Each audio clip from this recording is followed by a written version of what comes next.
नमस्कार मित्रांनो. पोस्ट ऑफिसमध्ये पोस्टमन किंवा मेलगार्ड आणि एम-टी-एस या पदांसाठी कोणती बुक्स वापरायला पाहिजेत यावरती अगदी टू द पॉइंट आणि त्यापेक्षा दुसरा ऑप्शन असूच शकणार नाही हे आपल्याला सुद्धा व्हिडिओ पाहिल्यानंतर समजून येईल. त्यामुळे व्हिडिओ अगदी लक्षपूर्वक आणि काळजीपूर्वक मित्रांनो शेवटपर्यंत पहा. एकही शब्द यातला व्यर्थ असणार नाही. सर्वप्रथम आपण पाहून घेऊया की जनरल अवेअरनेस पेपर 1 बद्दल संपूर्ण आपण चर्चा करणार आहोत. आता ही भरती सेंट्रलची आहे. ही भरती काय आहे? सेंट्रल गव्हर्नमेंटची असल्यामुळं आपल्याला सेंट्रलच्या दृष्टीने विचार करायचा आहे. आणि दुसरा महत्त्वाचा मुद्दा म्हणजे ही भरती महाराष्ट्र पोस्टल सर्कलवर आधारित असल्यामुळं आपल्याला महाराष्ट्राच्या दृष्टीने सुद्धा विचार करायचा आहे. आणि मी जे बोलत आहे त्या बोलण्याला मित्रांनो पाठीमागच्या प्रश्नपत्रिकांचा आधार घेऊन मी बोलत आहे. परंतु तिथंही आपण एक चूक करायची नाही, कारण यापूर्वी 2015 साली ॲड आली होती आणि 2016 साली पोस्टमन एम-टी-एस या पदांसाठी रिक्रुटमेंट झालेली होती. परंतु बरेच विद्यार्थी त्या परीक्षाचा डायरेक्ट आधार घेऊन खूप मोठी चूक करत आहेत. कारण त्याचा सिलेबस आणि आज 2020 साली जी रिक्रुटमेंट होत आहे त्याचा सिलेबस जमीन आसमानचा त्यामध्ये फरक आहे, हे लक्षात घ्या. त्यामुळं त्याचा कट ऑफ, त्याच्या पाठीमागच्या वर्षीच्या प्रश्नपत्रिका ह्या बिलकुल ध्यानात घेऊ नका आणि त्याला वापरलेले संदर्भ साहित्य तर बिलकुल वापरू नका. हा माझा स्पष्ट आणि कळकळीचं आपल्याला काय आहे निवेदन आहे. तर सर्वप्रथम आपण पाहून घ्या जनरल अवेअरनेस, जनरल नॉलेज यासाठी आपल्याला काय वाचलं पाहिजे ते तुम्हाला बुक्सचे जे काही दृश्य आहेत, चित्र आहेत, पिक्चर्स आहेत त्यासहित मी तुम्हाला सांगणार आहे. तर सर्वप्रथम आपण पाहून घेऊया जनरल अवेअरनेस जनरल नॉलेज. तर त्यासाठी आपण एक टॉपिक वाईज बुक्स पाहण्यास सुरुवात करूया आणि त्यामध्ये आपण असं प्रकारे डिवायडेशन केलेलं आहे की आता व्हिडिओ ऐकणारे जे विद्यार्थी आहेत त्यापैकी बरेच विद्यार्थी हे काय आहेत, राज्यसेवा करणारे आहेत, बरेच विद्यार्थी मेगा भरती करणारे आहेत, बरेच विद्यार्थी पोलीस भरती टार्गेट करून अभ्यास करत आहे आणि बरेच विद्यार्थी जे आहेत ते सेंट्रलच्या परीक्षा देत आहेत, जसं की SSC असेल, बँकिंग असेल, रेल्वे असेल, या परीक्षा टार्गेट धरून अभ्यास करत आहेत. तर ही परीक्षा महाराष्ट्रातील विद्यार्थ्यांसाठी आहे, कारण यासाठी मराठी विषय अनिवार्य आहे हे आपल्याला सुद्धा माहिती आहे. त्यामुळे आपली स्पर्धा फक्त आपल्या महाराष्ट्रातील विद्यार्थ्यांसोबत असणार आहे, याबाबत कोणाचंही दुमत नसावं. कारण फक्त लँग्वेज प्रोफिशियन्सी टेस्ट असेल तर इतर विद्यार्थी त्यामध्ये पार्टिसिपेट करू शकतात, कॉम्पीट करू शकतात. परंतु स्पष्टपणे जर तुम्हाला मार्क लिस्टमध्ये मराठी सब्जेक्टच पाहिजे तर त्यामध्ये कुणीही इंटरफिअर इतर स्टेट चेक करू शकणार नाहीत, हे सुद्धा लक्षात घ्या. तर सर्वप्रथम आपण इंडियन जॉग्राफी, आता जे विद्यार्थी राज्यसेवा कंबाईन ही परीक्षा करत आहेत त्यासाठी जर आपण पाहिलं तर इंडियन जॉग्राफी यासाठी हे विद्यार्थी बिनधास्तपणे काय करायचे आहेत, तर जे स्टेट गव्हर्नमेंटची जी पुस्तकं आहेत विशेषतः 4थी ते 12वी ते ऑलरेडी त्यांनी रिव्हिजन केलेली असते, त्यांनी तीच रिव्हिजन ठेवायची आहे. सोबतच ते सौदीसारखं एखादं स्टँडर्ड बुकसुद्धा वापरू शकतात. कारण त्यांना जर सांगितलं पुन्हा तुम्ही सरळ सेवेची, मेगा भरतीची, पोलीस भरतीची वन लायनर वाचा तर त्यांचा खूप मोठा वेळ वाया जाणार आहे. कारण वेळ खूप लिमिटेड आहे. सेंट्रल गव्हर्नमेंटची ही जी काही पोस्ट आहे त्यासाठी कोणताही अडथळा नाही, रिझर्वेशनचा कोणता अडथळा नाही आहे किंवा कोरोनाच्या भीतीचा अडथळा नाही. ज्या पद्धतीने बँकिंगच्या परीक्षा, SSCच्या परीक्षा सुरळीत पार पडत आहे त्याच पद्धतीने ही परीक्षा पार पडणार आहे. त्यामुळं वेळ खूप असणार आहे, अशा भ्रमात राहू नका. 2 ते 3 महिने फक्त टार्गेट करा, पोस्ट तुमच्या हातात असेल एवढा मी तुम्हाला विश्वास देतो. तर हे झालं राज्यसेवा MPSC कंबाईन करणाऱ्या विद्यार्थ्यांसाठी. काय सांगितलं तर 4थी ते 12वी स्टेट गव्हर्नमेंटची पुस्तकं वाचली तर त्यामध्ये इंडियन जॉग्राफीसुद्धा आपला कवर होईल. सोबतच आपण सौदी सरांचे जर पुस्तक वाचले जॉग्राफीचे तेही त्यामध्ये आपण इंडियन जॉग्राफी कवर करू शकता. सोबतच आपण फक्त इंडियन जॉग्राफी म्हणजे इंडियन जॉग्राफीमध्ये महाराष्ट्रसुद्धा येतो हे विसरून चालू नका. त्यामुळं त्यावरती सुद्धा एक नजर टाकायची आहे. हे झालं MPSC राज्यसेवा कंबाईन करणाऱ्या विद्यार्थ्यांसाठी क्लास 1 क्लास 2च्या कॅन्डिडेटसाठी. आता आपण येऊया जे विद्यार्थी पोलीस भरती, मेगा भरती आणि इतर ज्या क्लास 3 क्लास 4च्या तलाठी परीक्षा असतील, इतर परीक्षा ज्या आहे वर्ग 3 आणि वर्ग 4च्या त्याचा जो अभ्यास करत आहेत ते विद्यार्थी प्रामुख्याने वन लायनरवरती भर देतात, बरोबर. तर त्या विद्यार्थ्यांनी काय करायचं आहे आणि तसंच कंबाईनचे विद्यार्थी बऱ्यापैकी मेगा भरतीकडे फोकस असतो त्यांचा. तर अशा विद्यार्थ्यांनी काय करायचं आहे, सोबतच आपण जे वन लायनरचे मटेरियल वापरत आहात ते कंटिन्यू ठेवायचे आहे. सोबतच जे तात्यांचा ठोकळा, काय म्हणतोय मी पहा, त्यांच्या चित्राकडे घेऊन जातो. त्यासोबतच मी काय करणार आहे, सेंट्रलची परीक्षा असल्यामुळं तर तात्यांचा ठोकळा हे पुस्तक संपूर्ण वाचायचं नाही, बिलकुल तशी चूक करायची नाही, कारण यामध्ये भरपूर असे सब्जेक्ट कव्हर झालेले आहेत. परंतु एक नोट्सच्या स्वरूपात हे आपल्याला मिळून जातं आणि ही क्लास 3 क्लास पोस्ट 4ची पोस्ट असल्यामुळं आपल्याला इतकं डीपमध्ये जाण्याची बिलकुल आवश्यकता नाही आहे. त्यामुळे यातले जे सब्जेक्ट आहेत, जसं की मराठी व्याकरण असेल, इंग्रजी व्याकरण असेल, ते बिलकुल टाळायचं आहे. त्यामध्ये बिलकुल आपल्याला इंटरफेअर करायचा नाही आहे. फक्त आपल्याला त्यामध्ये काय वापरायचं आहे, तर पॉलिटी वाचायचं आहे, इंडियन जॉग्राफी वाचायचं आहे, जनरल नॉलेज. आता विज्ञानचा जरी आपल्या सिलेबसमध्ये उल्लेख नसला तरी आपल्याला विज्ञानसुद्धा वाचायचं आहे, कारण त्यामध्ये जनरल नॉलेज हा स्पेशल सेक्शन आहे. त्याचे 8 ते 9 प्रश्न येणारच आहेत, हे सुद्धा आपल्याला विसरून चालणार नाही. त्यामुळं त्या अंतर्गत सर्व काही विषय थोडे थोडे प्रश्न येणार आहेत. त्यामुळं बाकीसुद्धा टॉपिक आपल्याला काय करायचे, नजरेखालून घालायचे आहेत. फक्त जास्तीत जास्त आपल्याला काय करायचं आहे, पॉलिटी आणि इंडियन जॉग्राफी यावरती काय करायचं आहे. त्यामध्येच नागरिकशास्त्र हा सुद्धा विषय आहे, त्याला तर जास्तीत जास्त रिव्हिजन आपल्याला द्यायचं आहे, कारण त्यांनी स्पष्ट तसं मेन्शनसुद्धा सिलेबसमध्ये केलेलं आहे. नागरिकशास्त्र सोबतच सुद्धा आपल्याला वाचायचं आहे आणि जॉग्राफीवरती जास्त भर द्यायचा आहे. आता हे झालं महाराष्ट्राच्या दृष्टीने किंवा आपण आपल्या सोयीनुसार हे निवडलेलं पुस्तक. सोबतच आपल्याला एक लक्षात ठेवायचं आहे की सेंट्रल गव्हर्नमेंटची पोस्ट आहे. काय ही सेंट्रल गव्हर्नमेंटची पोस्ट असल्यामुळं आपल्याला काय करायचं आहे, त्यालासुद्धा एक फिनिशिंग पॉईंट देण्यासाठी आपल्याला कोणतं पुस्तक वाचायचं आहे ते तुम्हाला सांगतो. आता ते पुस्तक कंबाईनमध्ये सांगतो, जेणेकरून तुम्हाला असं गैरसमज व्हायला नको की तुम्ही फक्त इंडियन जॉग्राफीसाठी किंवा पॉलिटी सिविक्ससाठी सांगितलेलं आहे.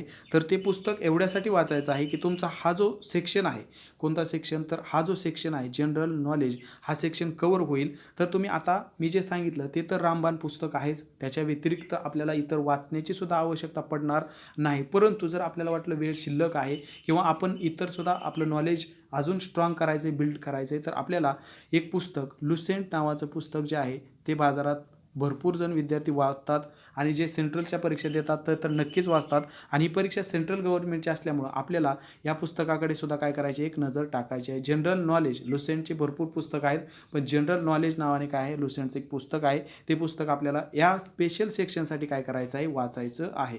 आता आपण दुसरं जर एक मिनिट आता आपण याचा जर विचार केला, कोणता, इंडियन कल्चर आणि फ्रीडम स्ट्रगल, तर यासाठी भरपूर अशा आपल्या पुस्तकं अजूनही बाजारामध्ये दिसतील. परंतु पुन्हा तेच म्हणजे काय, यासाठी सुद्धा काय करायचं आहे, तात्यांचा ठोकळा वाचायचा आहे. आणि आपण यासाठी अगोदर जर राज्यसेवा कंबाईन करत असाल तर आपण जे रेफरन्स बुक वापरत आहात तेच रेफरन्स बुक, तसंच जे काय आपण स्टेट लेवलचे जे बुक्स वापरत आहात तेच बुक्स काय करायचे, यासाठी रेफर करायचे आहेत. मेगाभरती काम आपण जर करत असाल तर आपण काय करायचं आहे, अगदी मेगाभरतीची जी पुस्तकं आहेत वन लाईनर तेच वाचायचे आहे, सोबत तात्याच्या ठोकळ्याला विसरायचं नाही. आता सर्वात महत्त्वाचा आणि स्पेशल त्यासाठी आपण एक स्ट्रॅटेजी बनवलेली आहे. त्यासाठी एक्झामवाडीचा मोठा हातभार आहे आणि एक्झामवाडी परीक्षा होईपर्यंत, लक्षात घ्या, परीक्षा होईपर्यंत तुम्हाला साथ देणार आहे. ते म्हणजे स्पेशली 2 विषयामध्ये. कोणत्या 2 विषयामध्ये, तर या 2 विषयामध्ये आपण साथ देणार आहे शेवटपर्यंत, कारण हे गेम चेंजर असणार आहेत, याला विसरून चालणार नाही. General knowledge, ethics and moral study. तर आता जनरल नॉलेजचं तर मी तुम्हाला बऱ्यापैकी सांगितलं. तात्याचा ठोकळा वाचा, वन लाईनर प्रश्न वाचा आणि लुसेंटवरती जर आपल्याला लक्ष देता आलं तर लुसेंटसुद्धा वाचा. परंतु आता सर्वात महत्त्वाचं म्हणजे इथिक अँड मोरल स्टडी. यावरती भरपूर विद्यार्थी कन्फ्यूज आहेत, नेमकं काय वाचायचं. बाजारात बुक्स अवेलेबल नाहीत असं नाही, बाजारामध्ये बुक्स अवेलेबल आहेत. राज्यसेवा कंबाईनसाठी जर विद्यार्थी डेडिकेटेड तयारी करत असाल तर त्यांना माहिती आहे अगदी. पण ते बुक जे आहे ते अगदी मोठं बुक आहे मित्रांनो. आणि त्या बुक्समध्ये काय आहे, प्रश्न आपल्याला राज्यसेवेच्या दृष्टीने डिझाईन करायचे नाहीत मनामध्ये. प्रश्न हे आपल्याला पोस्ट ऑफिस भरतीसाठी करायचे आहेत. मग इथिक्स अँड मोरल स्टडीचा आवाका एवढा मोठा आहे, तुम्ही जर ते पुस्तक वाचत बसला तर त्या बुक्स वाचण्यामध्ये, समजून घेण्यामध्ये तुमचा 1.5 ते 2 महिने सहज खर्ची पडतील. आपल्याकडे तेवढा वेळ नाही आहे. आपल्याला अजूनही 2 सेक्शन कव्हर करायचे आहेत. पेपर सेकंड, पेपर थर्डची अजून तयारी करायची आहे, ते अजून आपण त्याकडे गेलेलो सुद्धा नाही. तर मित्रांनो, इथिक अँड मोरल स्टडीमध्ये प्रश्न विचारले कसे जातील मी तुम्हाला थोडक्यात सांगतो. आता ही भरती आहे पोस्ट ऑफिसची, ठीक आहे. राज्यसेवेचा असेल तर राज्यसेवेचे प्रश्न वेगळे डिझाईन होतात. हे पोस्ट ऑफिसची भरती, MTHची मेलगार्डची भरती म्हणजे संपूर्ण पोस्ट विभागा रिलेटेड भरती असल्यामुळं यामध्ये असा प्रश्न विचारतात, मी तुम्हाला एक ओरली सांगतो. तुम्हाला असा प्रश्न विचारतात की जर तुम्ही एखादं लेटर एखाद्या कस्टमरकडे किंवा एखाद्या व्यक्तीच्या घरी द्यायला गेला आणि त्या घरी जर कोणीच नसेल, म्हणजे त्या घरी काय आहे, लॉक आहे, तर तुम्ही काय कराल? खाली 4 ऑप्शन असतात. तिथं तुमचं नीतिमूल्य, तिथे तुमचे संस्कार, तिथं तुमची आतापर्यंतची जडणघडण हे सर्व काय केलं जातं, चेक केलं जातं. ठीक आहे. तर ते चेक कशामध्ये होतं? आता त्याचा विशेष असा स्टडी करण्याची आवश्यकता आहे का? तर मित्रांनो, एक ऑफिशियली जी काही, ऑफिशियली म्हणण्यापेक्षा एक जी काही जगमान्य जी काही विचार असतो किंवा एक आपण जे विचार करतो ते कुठेतरी चुकतोय का हे पडताळण्यासाठी त्याची नितांत आवश्यकता आहे. कारण त्यावरती सुद्धा 4 ते 8 प्रश्न येणार आहे, ते विसरून चालणार नाही. स्पष्टपणे सांगितलं आहे की प्रत्येक टॉपिकवरती 4 ते 8 प्रश्न, जर त्याच्यावरती 8 प्रश्न पडलं तर मित्रांनो संपूर्ण गेम तिथं चेंज होणार आहे. त्यामुळं ह्याचे स्पेशली क्वेश्चन आपण प्रोव्हाइड करणार आहे. व्हिडिओ फक्त शेवटपर्यंत पहा. तुम्हाला सर्व क्वेश्चन काय होणार आहेत, आपल्या 40 क्वेश्चन जे काय टेस्ट सिरीज मी प्रोव्हाइड करत आहोत. भरपूर विद्यार्थी त्याचा फायदा घेत आहे. लिंक डिस्क्रिप्शनमध्ये आहे. त्या टेस्ट सिरीजमध्ये सेक्शनल टेस्ट असणार आहे आणि त्या सेक्शनल टेस्ट अंतर्गत मी तुम्हाला हे सर्व काय मटेरियल प्रोव्हाइड करणार आहे. तेही मित्रांनो आपण परीक्षा होईपर्यंत, भले परीक्षा काय कारणामुळे लांबणीवर पडली किंवा काय झालं तरीसुद्धा मित्रांनो आपल्याला एक टच राहावा, आपण एक त्या एक्झामच्या प्रोसेसमध्ये राहावं, हे मी सतत एक जबाबदारीने काय करणार आहे, आपल्या या प्रोसेसमध्ये पार पाडणार आहे.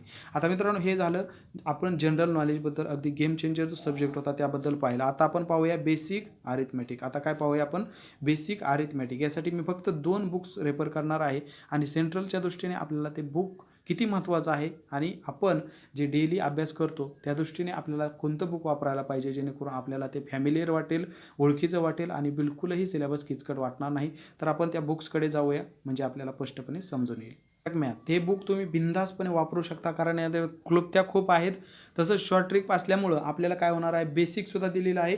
एका प्रश्नाच्या सर्रासपणे 2 पद्धती दिलेल्या आहेत. किती? 2 पद्धती, 3 पद्धती दिलेल्या असल्यामुळं आपल्याला काय होणार आहे, याचा भरपूर फायदा होणार आहे. परंतु एक गोष्ट लक्षात घ्या, हे पुस्तक तर वापरायचं आहे. अजून तुम्ही इतर पुस्तक वापरली तरी मित्रांनो आपला तोटा बिलकुल नाही, कारण गणिताची जेवढी प्रॅक्टिस करावं तेवढी कमी आहे. परंतु एक गोष्ट लक्षात घ्या, सेंट्रल गव्हर्नमेंटची पोस्ट आहे, त्यामुळे यामध्ये सर्व प्रश्न कव्हर होतीलच असं नाही, किंवा इतर बुक्समध्ये जे स्टेट लेवलचे आपण बुक्स वापरतो, ठीक आहे, अनिल अंकलंगे वगैरे, बाकी ते पण बेस्ट बुक आहेत, सगळे छान बुक आहेत. परंतु याच्यासोबत एक विसरायचं नाही की ही रिक्रुटमेंट जी आहे ती सेंट्रल गव्हर्नमेंटची आहे. त्यामुळं क्वांटिटेटिव्ह ॲप्टिट्यूड RS अगरवालचं जे हे बुक आहे, ह्याच्या पलीकडे कोणताही प्रश्न जाणार नाही याची आपल्याला सुद्धा माहिती आहे. परंतु हे बुक्स येणाऱ्या 2 ते 2.5 महिन्यामध्ये कव्हर करणं किती हार्ड आहे, डिफिकल्ट आहे आपल्याला सुद्धा माहिती आहे. परंतु आपण हे बुक वाचा किंवा रेफर करा किंवा स्टार्ट टू एंडपर्यंत आपण हे कव्हर करा असं मी सजेशन बिलकुल देणार नाही. कारण यामधले जे काही महत्त्वाचे टाईप आहेत, यामधले जे काही महत्त्वाचे प्रश्न आहेत ते ॲज इट इज मराठीमध्ये जे की आपल्याला अगदी फॅमिलियर वाटतील, किचकट वाटणार नाहीत, अशा स्वरूपामध्ये यातले प्रश्न उचलणार मी. आणि आपल्या जे टेस्ट सिरीज आहेत, सेक्शनल टेस्ट आहेत किंवा जे का फुल लेंथ टेस्ट आहे, त्या टेस्टमध्ये मी काय करणार आहे, इन्क्लूड करणार आहे. त्यामुळे त्या टेस्टचा तुम्हाला त्या अर्थी खूप असा फायदा होणार आहे, कारण एक्झामवाडीची संपूर्ण टीम मित्रांनो या पोस्ट विभागाच्या भरतीसाठी अगदी डेडिकेटेड आहे आणि त्याचा तुम्ही लाभ करून घ्या. आता जाऊया रिझनिंगकडे. तर रिझनिंगकडे जर म्हटलं तर समग्र बुद्धिमत्ता चाचणी, तर मित्रांनो हे पुस्तक एवढं महत्त्वाचं आहे आणि एवढं सुटसुटीतपणा दिलेला आहे. आता मी जे तुम्हाला RS अगरवालचं नाव सांगितलं, तर RS अगरवाल सरांचं जे पुस्तक आहे, त्यांचे 2 पुस्तकं आहेत. रिझनिंगचं हे पुस्तक आहे, क्वांटिटेटिव्ह ॲप्टिट्यूडचं पण आहे. तर क्वांटिटेटिव्ह ॲप्टिट्यूडचं सुद्धा यांचे जे आपण आता जे हे प्रकाशन सांगत आहोत, या प्रकाशनचे म्हणजे फिरोज पठाण सरांचं हे पुस्तक आहे, अभिनव प्रकाशनचं. तर यांचंच क्वांटिटेटिव्ह ॲप्टिट्यूडचं सुद्धा मस्त आहे पुस्तक, ॲज इट इज. म्हणजे असं वाटतं की आपण RS अगरवालच रेफर करतो की काय मराठीतून, असं वाटतं. मी स्वतः ते पडताळलेलं आहे, त्यामुळे मित्रांनो मी तुम्हाला बिंदास हे सजेस्ट करेल. आणि हा व्हिडिओ बिलकुल पेड नाही आहे. आता हे जे लेखक सांगितले हे सर्व स्रोत आहेत, असं मी कोणतेही अनोळखी लेखक त्यांची पब्लिसिटी करावी, कारण ह्यांना पब्लिसिटीची गरज नाही आहे. हे खूप सध्या मोठ्या प्रमाणामध्ये खपणारी पुस्तकं आहेत. तेच पुस्तक मी तुम्हाला अगदी मित्रांनो स्वच्छ मनाने सांगत आहे. हे सुद्धा बरेच व्हिडिओ असतात, पेड व्हिडिओ असतात, त्यांना काहीतरी कमिशन भेटत असतं. तर असा बिलकुल धंदा आपण या विद्यार्थ्यांच्या करिअरच्या बाबतीत तरी बिलकुल करणार नाही. हा एक्झामवाडीचा एक शब्द आहे मित्रांनो, प्रॉमिस आहे. त्यामुळं बिंदास तुम्ही डोळे दाखवून विश्वास ठेवू शकता. समग्र बुद्धिमत्ता चाचणी फिरोज पठाण सरांचं आहे, हे तुम्ही वापरू शकता. परंतु यासोबतच आपल्याला काय करायचं आहे, आता सेंट्रलचा अप्रोच देण्यासाठी सेंट्रलची एक्झाम असल्यामुळं सेंट्रलचा सुद्धा अप्रोच देणं गरजेचं आहे. त्यासाठी आपण अरिहंत पब्लिकेशनचं हे रिझनिंगचं पुस्तक रेफर करा असं मी म्हणणार नाही, परंतु हे काय करायचं आहे, जर वेळ भेटला किंवा आपल्याकडे असेल, सेंट्रलचा अभ्यास करत असाल तर नजर टाका. परंतु आपल्याला ॲज इट इज हा फील, हा टच जो आहे तो आपण टेस्ट सिरीजच्या मार्फत देणार आहोत. ह्या टेस्ट सिरीजच्या मार्फत आपण देणार आहोत. त्याची संपूर्ण माहिती मी डिस्क्रिप्शनमध्ये देत आहोत. यापूर्वीसुद्धा आपण याच्यावरती व्हिडिओ टाकलेले आहेत. तर हा जो काय आहे रिझनिंगचा जो काय टच आहे सेंट्रलच्या दृष्टीने, तो आपण काय करणार आहे, सेक्शनल टेस्ट अंतर्गत आणि फुल लेंथ टेस्ट अंतर्गत आपल्याला कव्हर, किंवा आपण स्वतः याचा अभ्यास करू शकता. असं फक्त एवढंच आहे की आपल्याला वेळ कमी आहे. आपल्यासाठी स्ट्रॅटेजी बनवण्यासाठी वेळ अगदी 2.5 महिन्याचा म्हटलं तरी खूप कमी आहे, किंवा मित्रांनो त्यापेक्षा जास्त वेळ मिळणारच नाही. याचीसुद्धा स्वतःची मनाशी खूणगाठ बांधून घ्या, कारण सेंट्रल गव्हर्नमेंट जॉब आहे. आत्ताच आपण पाहिलं की डेट जी आहे, लास्ट डेट जी आहे ती अगदी 1 महिन्यावरती आलेली आहे. त्यातून मित्रांनो हार्डली आपल्याला 20 ते 25 दिवस मिळतील परीक्षेसाठी, किंवा 30 दिवस मिळतील हॉल तिकीट वगैरे सर्व गोष्टी घेऊन. म्हणजे हार्डली आपल्याकडे 2 ते 2.5 महिने आहेत असं धरून आपण प्लॅनिंग करा. आपलं जे काय रणनीती आहे, यशाची रणनीती म्हणेल मी, फक्त अभ्यासाची नव्हे. कारण फायनल यादीमध्ये नाव येण्यासाठी फक्त आपल्याकडे, आपल्या हातात सेंट्रल गव्हर्नमेंटची पोस्ट असण्यासाठी फक्त आणि फक्त आपल्याकडे किती महिने आहेत मित्रांनो, 3 महिने फक्त आपल्याला वाट पाहायची आहे. आणि सर्व रिझल्ट वगैरे प्रोसेस पार पडून आपल्याकडे हार्डली 4.5 ते 5 महिन्यामध्ये आपल्या हातामध्ये सेंट्रल गव्हर्नमेंटची पोस्ट असणार आहे. हे विसरू नका. आणि ते सर्व ध्येय डोळ्यासमोर ठेवून काय करायचं आहे, ही रणनीती आखायची. तरी सर्व अशी रणनीती काय करायची, आखायची आहे. आणि यासाठी आपण एक्झाम ऑडीतर्फे ज्या काही टेस्ट सिरीज डेडिकेटली सुरू केलेल्या आहेत, यासाठी असंख्य म्हणेल मी, कारण पहिल्यांदाच एवढा प्रतिसाद एक्झाम ऑडीला भेटत आहे मित्रांनो.